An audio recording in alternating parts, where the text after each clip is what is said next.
L-abbozz ta' liġi li resqet l-Oppożizzjoni quddiem il-Parlament, rappreżentata mix-Shadow Minister għad-Dialogu Soċjali u d-Drittijiet Ċivili Claudette Buttigieg, jipproponi emenda fil-Kostituzzjoni biex il-persuni LGBT jingħataw il-protezzjoni tal-Kostituzzjoni kontra d-diskriminazzjoni.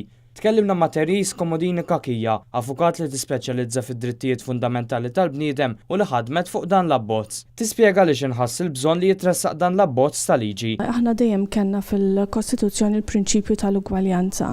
Ugwaljanza meta inti tkun qiegħed teżerċita d-drittijiet fundamentali tiegħek. Din li kien hemm differenza kienet illi fil-Kostituzzjoni tagħna il-kelma orjentazzjoni, il-terminu orjentazzjoni sesswali ma kienx indikata u allura kienet tiġi interpretata bħala li l-Kostituzzjoni ma tagħtix dik il-protezzjoni. Però fl-1987 kien il-Partit Nazzjonalista illi daħħal ukoll hawn Malta il-liġi tal-Konvenzjoni Ewropea u dik il-liġi fil-fatt tagħti din il-protezzjoni ukoll. Komodini Kakija tispjega l-bidla li dan l-abbozz se jġib miegħu fil-Kostituzzjoni. Li ħajjiġri issa huwa li l-Kostituzzjoni b'din il-Private Members Bill qed tiġi suġġerita li l-Kostituzzjoni tiġi tirrifletti wkoll il-Konvenzjoni Ewropea. U allura hemmhekk ħajkollok il-prinċipju ta' ugwaljanza li kopri wkoll dan il-ground. X'impatt legali se jkollha din l-emenda fuq il-liġijiet tal-lum u dawk li jridu jidħlu fi żmien li ġej? Naħseb illi l-ikbar impatt li għandna nħarsu leh huwa l-impatt ta' prinċipju li jiena qed nieħu li għandu jeffettwa wkoll kif ngħixu aħna u kif naħsbuha.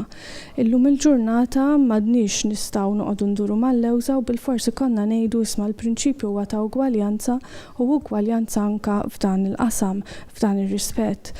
Id-differenza hemmhekk imbagħad iġġiblek effetti konsegwenti il għaliex apparti li l-liġi kif qatt qabel tagħti protezzjoni fil-qasam tax-xogħol, però issa l-ugwaljanza wkoll se ssir fuq oqsma oħra. Meta ngħid fuq oqsma oħra qed insemmi pereżempju fl-edukazzjoni.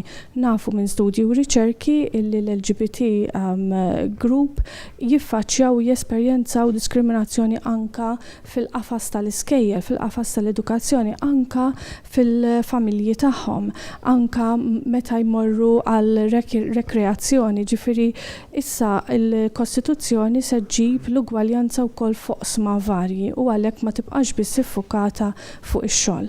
Il-kap tal-Oppożizzjoni Simon Busuttil issa qed jistenna li ssir il-laqgħa mwiegħda mal-Prim Ministru Joseph Muscat u li tħabbret mill-wib tal-Grupp Parlamentari Laburista fit-tmiem il-laqgħa tal-Kumitat tax-xogħol tal-Kamra aktar kmieni din il-ġimgħa. Dan ikun il-pass li jmiss qabel jibda d-dibattitu fil-Parlament fuq din il-liġi.